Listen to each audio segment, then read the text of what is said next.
Hi, I'm Dr. Alistair Patrick, and I just wanted to give you a brief overview through hypertension today, just to talk to you about the black and white and grey areas of the condition.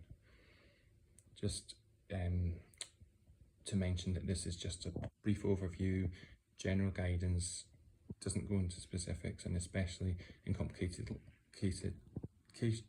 conditions like elderly or pregnant, this advice almost does not apply. So what I'd like to talk about is what is hypertension, and I'd like to cover what I need to do about it so that you're more empowered to manage this condition.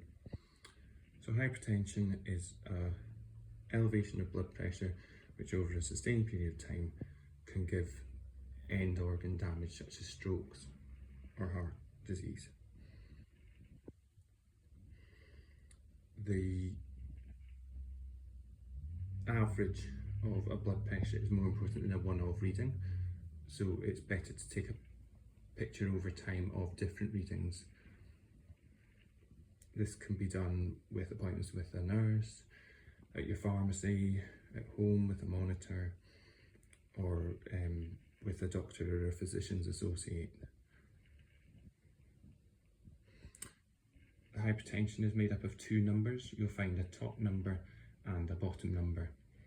The top number is called systolic, the bottom number is called diastolic, and both is as important as each other.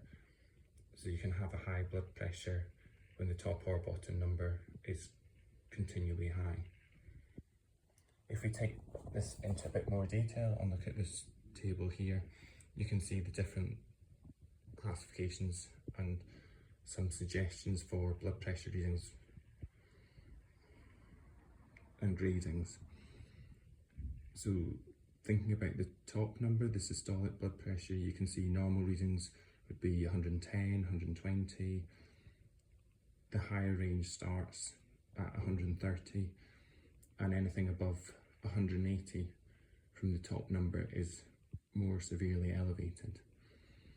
From the bottom number, the diastolic readings, a normal reading would be 80, 70, 65. The numbers going into the 90s, 95 and up to over 100, 110, 120. Beyond that is more severe and an emergency.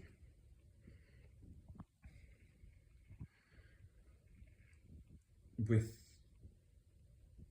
these readings then, we come on to what needs to be done about it.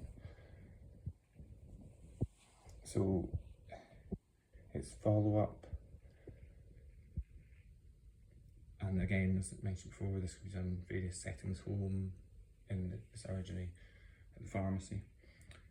Going back to the table, the frequency can be at different lengths of time. So normal might be just once every 5 years at a nurse health check. Some young healthy adults may never have had their blood pressure done. In the mid-range, the follow-up could be done monthly, fortnightly. At the higher end, moving down to maybe once every couple of months to 6 months at the more normal end of the high range. At the more severe end of hypertension ranges, the patient could be in A&E having blood pressure readings done every hour on the hour.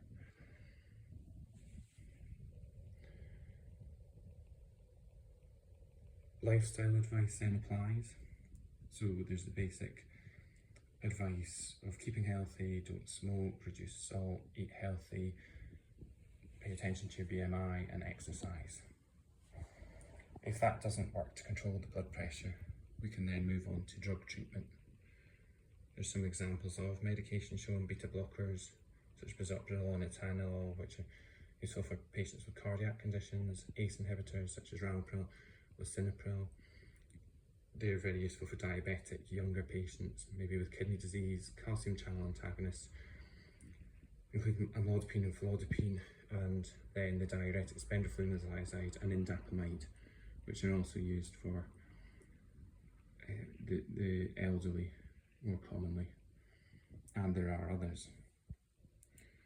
If you'd like more advice on this, you can follow links shown the British Hypertension Society and the British Heart Foundation websites are quite useful. Thank you for listening. I hope this gives you some idea over the condition of hypertension and helps you to stay healthy.